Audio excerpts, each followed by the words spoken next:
Thank you, thank you, thank you.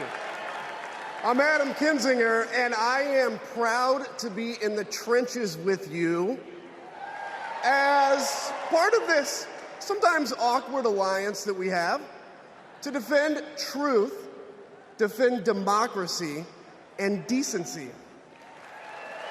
I was just a kid when I was drawn to the party of Ronald Reagan, to his vision of a strong America, the shining city on a hill. I was a Republican for 12 years in Congress, and I still hold on to the label. I never thought I'd be here, but listen, you never thought you'd see me here, did you?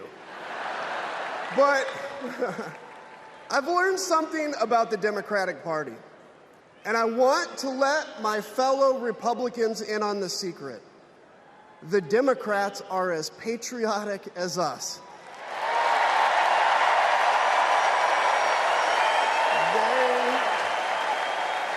They love this country just as much as we do.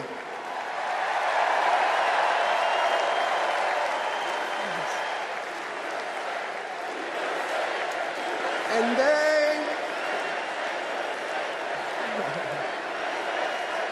they are as eager to defend American values at home and abroad as we conservatives have ever been. I was relieved to discover that because I've learned something about my party too, something I couldn't ignore. The Republican Party is no longer conservative. It has switched its allegiance from the principles that gave it purpose to a man whose only purpose is himself.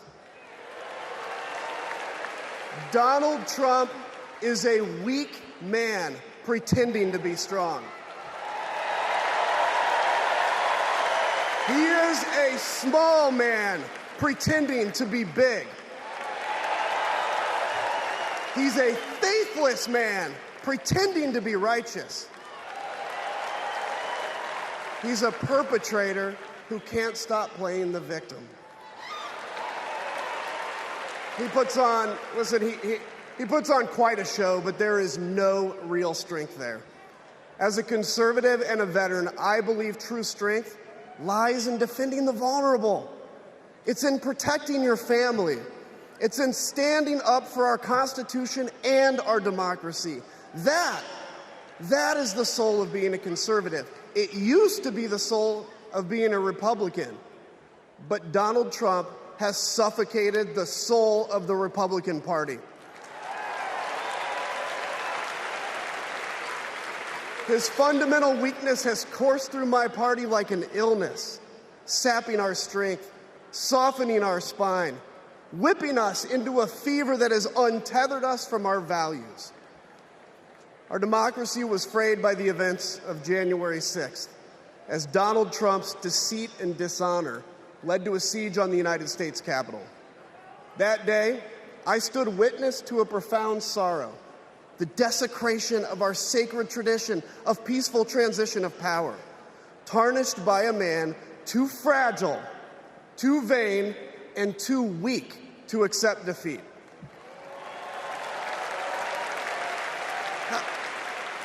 How can a party claim to be patriotic if it idolizes a man who tried to overthrow a free and fair election?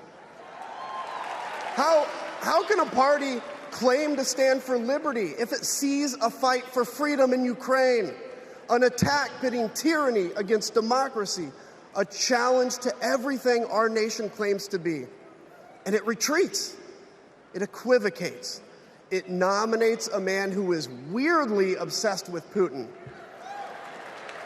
and his running mate who said, quote, "I don't care what happens in Ukraine." Yeah, and he wants to be vice president. Yeah. How can a party claim to be conservative when it tarnishes the gifts that our forebears fought for? Men like my grandfather, who served in World War II, who believed in a cause bigger than himself, and he risked his life for it behind enemy lines. To preserve American democracy, his generation found the courage to face down armies. Listen, all we're asked to do is to summon the courage to stand up to one weak man.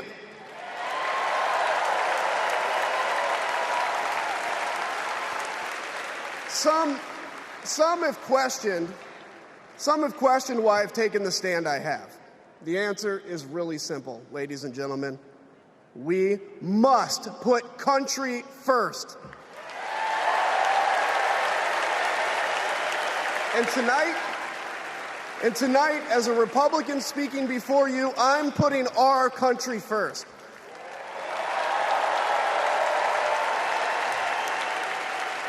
Because the fact is, I do belong here. I know Kamala Harris shares my allegiance to the rule of law, the Constitution, and democracy. And she is dedicated to upholding all three in service to our country. Whatever policies we disagree on pale in comparison with those fundamental matters of principle, of decency, and of fidelity to this nation.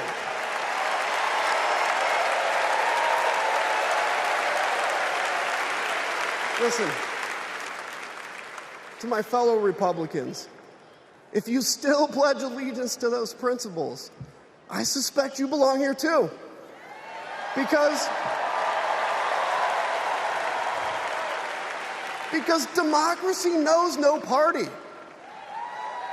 It's a living, breathing ideal that defines us as a nation. It's the bedrock that separates us from tyranny, and when that foundation is fractured, we must all stand together, united, to strengthen it.